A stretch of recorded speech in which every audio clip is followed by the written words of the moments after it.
மிகவும் அதிர்ச்சியான இந்தியாவை பற்றிய சுவாரஸ்யமான உண்மைகளை பத்தி தான் இந்த ஒரு வீடியோல பார்க்க போறோம். இதை பாக்குறப்ப இந்தியால இப்படி எல்லாமே இருக்குன்னு நீங்க நினைப்பீங்க. நம்ம பார்க்க போற முதல் விஷயம் கவுஸ். இந்த உலகத்திலே பாத்தீங்கன்னா எங்க அதிக மாடுகள் இருக்குன்னு பாத்தீங்கன்னா நம்மளோட இந்தியாவில தாங்க அதிகமான மாடுகளோட எண்ணிக்கை இருக்காம்.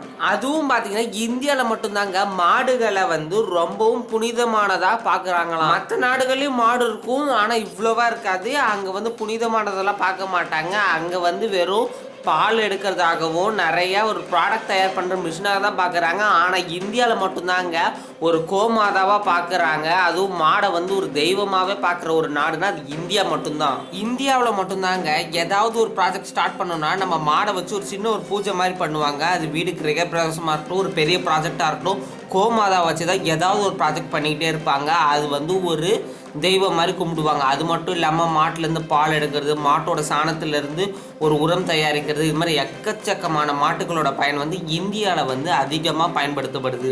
நம்ம ரெண்டாவதாக பார்க்க போகிறது ஃபேக் நியூஸ். இந்த ஒரு இமேஜில் தெரிகிற ஒரு அங்கிளை நீங்கள் பார்த்துருப்பீங்க. அதாவது அவர் கையை யூஸ் பண்ணி வடைய போடலை, அவரோட அண்டர் யூஸ் பண்ணி தான் ஒரு வடையை ரெடி பண்ணுறாரு அப்படின்னு. இந்தியாவில் மட்டும்தான் இது மாதிரி அன்ஹைஜீன் ஃபுட்லாம் ரெடி பண்ணுவாங்க. இதை பார்க்கவே ரொம்பவும் அருவருப்பாக இருக்குது அப்படின்னு சொல்லி நிறைய பேர் நிறைய ஒரு கிரிட்டிசிசம் பண்ண ஆரம்பித்தாங்க. ஆனால் அதுக்கப்புறம் தான் இது கண்டுபிடிச்சிருக்காங்க இது ஃபேக் நியூஸ் தான்.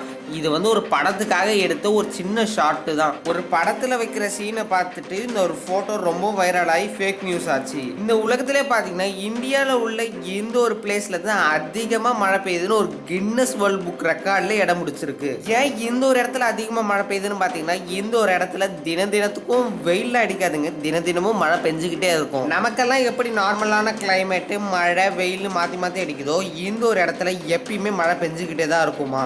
என்னடா இடம்ன்றியா அதோட பேர் இல்லையா அப்படின்னு கேட்டீங்கன்னா அந்த ஒரு இடம் பேர் தான் மியாசாராம். இந்த ஒரு மியாசாராம் மெகாலயா கிட்ட இருக்குங்க. இந்த ஒரு மிசாராம் கிட்ட எவ்வளவு மழை பெய்யுதுன்னு பார்த்தீங்கன்னா கிட்டத்தட்ட ஆனுவல் ரெயின்ஃபாலாக கிட்டத்தட்ட 11,872 மில்லிமீட்டர்ஸ் அளவு மழை பொழியுமா. ஹையஸ்ட் ரெயின்ஃபால் இன் இந்தியா அப்படின்ற இந்த ஒரு பட்டத்தை இந்த ஒரு மிசாரம் அப்படின்ற ஒரு பிளேஸ் வாங்கியிருக்கு. நம்ம அடுத்து பார்க்க போகிறது உலகின் அதிக கோவில்கள் இருக்கிற ஒரு நாடாக இந்தியா திகழ்கிறது. என்னடா சொல்ற? ஆமாங்க, இந்தியாவில் மட்டும்தாங்க அதிக கோயில்களோட எண்ணிக்கை அதிகமாக இருக்கு. அது இந்து கோயிலாக இருக்கலாம், முஸ்லீம் கோயிலாக இருக்கலாம், கிறிஸ்டின் கோயிலாக இருக்கலாம். ஆனால் அதிகமான கோயில்களோட எண்ணிக்கை பார்த்தீங்கன்னா இந்தியாவில் தாங்க இருக்குது. நிறைய ஃபாரினர்ஸ் மற்றும் டூரிஸ்ட்லாம் நம்மளோட நாட்டில் இருக்கிற கோயிலோட கலாச்சாரத்தை பார்க்கறதுக்கு தான் நிறைய வெளிநாட்டிலேருந்து வராங்களாவே. மற்ற நாடுகளை கம்பேர் பண்ணுறப்ப இந்தியா தாங்க அதிகமான கோயில் எண்ணிக்கை உள்ள நாடாக இருக்குது. இந்தியாவை பொறுத்தவரை மேலே இருக்கிற டெல்லியாக இருக்கட்டும், கீழே இருக்கிற கன்னியாகுமரியாக இருக்கட்டும், ஆக மொத்தம் கோயில் ஒரு சின்ன கோயிலாக இருந்தாலும் அது கோயில் தான் அது கருதப்படுது. அப்படிப்பட்ட எந்த ஒரு மாதிரியான இந்த இந்தியாவில் கோயில்கள் இருந்துக்கிட்டு இருக்கு. அதில் தினம் வழிபாடுகள் நடந்துக்கிட்டு தான் இருக்குது. நம்மளும் சாமி கும்பிட்றோந்தாங்க. நம்ம அடுத்ததாக பார்க்க போகிறது இந்தியாவில் எத்தனையோ அதிசயமான கோயில் இருந்தாலும் இந்த ஒரு ரேட்ஸ் ஆஃப் டெம்பிள் ஒரு கோயிலை இன்னும் ஒரு அதிசயமாக பார்க்கப்படுது. இந்த ஒரு கோயில் பார்த்தீங்கன்னா ராஜஸ்தானில் இருக்குது. கிட்டத்தட்ட இங்கே ஒரு எலி 2 எலி இல்லைங்க, கிட்டத்தட்ட 1000 கணக்கான எலிகள் இங்கே இருக்கான். ஹலோ உங்களுக்கு எலியை பார்த்து பயமாக இருக்கா அப்படின்னா எந்த ஒரு கோயிலுக்கு போகாதீங்கன்னு தான் சொல்லுவேன். ஏன்னா எந்த ஒரு கோயில் எலி கோயில் அப்படின்னு தான் சுருக்கமாக சொல்லுவாங்க.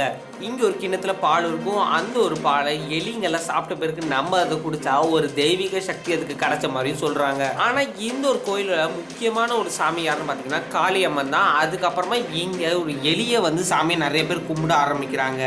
எலி அந்த ஒரு கோயிலில் ஒரு இடத்துல இருக்கும்னு நினைக்காதீங்க, அந்த கோயில் முழுக்கவும் எலியாக தாங்க இருக்கும். ஓகே வியூவர்ஸ், இன்னைக்கான வீடியோ முடிஞ்சிச்சு. இந்த வீடியோ லைக் பண்ணுங்க, ஷேர் பண்ணுங்க, மறக்காம நம்மளோட சேனலை சப்ஸ்கிரைப் பண்ணுறங்க. இன்னொரு அமேசிங்கான வீடியோ பார்க்கலாம். Tata bye bye, see you.